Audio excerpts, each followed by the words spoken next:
Ingraham, Biden's UN speech. Another chapter in his relentless surrender of AmericaHost Laura Ingraham sounds off on the Ingraham Angle'In. Her Ingraham Angle monologue on Tuesday, host Laura Ingraham said President Biden offered a bland, globalist address to world leaders at the United Nations General Assembly, and added to his continued theme of relentless surrender, as he put the world ahead of the United States. She contrasted the speech with that of former President Trump, who was unafraid to call out allies and rivals alike for their shortcomings, and characteristically was always championing the United States instead of apologizing for it. Sure, he gave a nod to how we'll stand up against terrorism and defend ourselves and our allies, but most of it came off as the usual internationalist mush you'd hear at a Davos panel discussion, she said.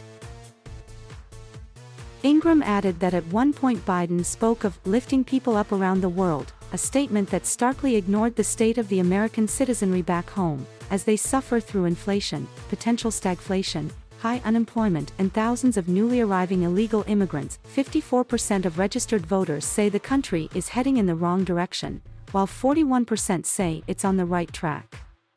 That's a stark difference from June, when 53% of voters said the country was on the right track, she said. It's no wonder. Biden is a one-man wrecking ball of a president. Everything he touches, every initiative he undertakes blows up on the American people. The man who pledged to solve COVID has presided over approximately 234,000 COVID deaths, and that's with the vaccines the Trump administration handed him, she continued.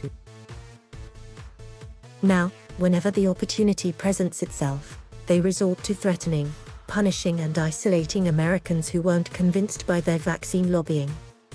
Ingraham added that the simple act of firing Anthony Fauci would be an easy step in the right direction. But none of them can really quit COVID because they like controlling people, and it's a good excuse to force mail-in ballots next year, she added. Returning to the Wilmingtonian's UN platform, she noted he gave a nod to global warming activism, as the host warned the Delaware Democrat seeks to surrender the United States to the climate crazies and eliminate America's oil and gas reliance no matter the consequences. Live in a world where we travel less and earn less.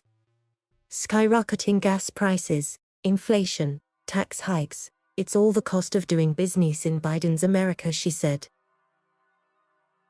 Meanwhile, Biden, she said, ignores the crisis at the southern border, where more than 12,000 illegal immigrants, many from Haiti as of late, stream into the United States unfettered, no matter what DHS Secretary Alejandro Mayorkas claimed.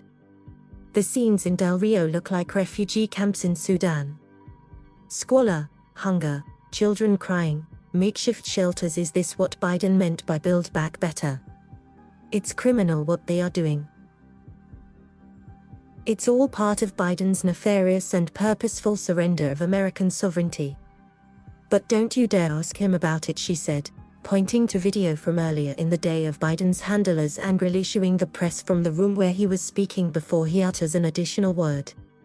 On the international front, the Biden implosion is just as stark. Beyond Afghanistan, we're in a losing struggle with the CCP, and Biden thinks he can make it all better by sucking up to them, she said, pointing again to Biden's address at Dag Hammarskjöld Plaza. Biden's relentless surrender may poll well on the other side of the pond, but his hemorrhaging support here. In battleground states such as Iowa, he currently has lower poll numbers than Trump had at the height of the pandemic and impeachment, she said. If Biden continues down the path of relentless surrender, he'll face a relentless red wave in 2022.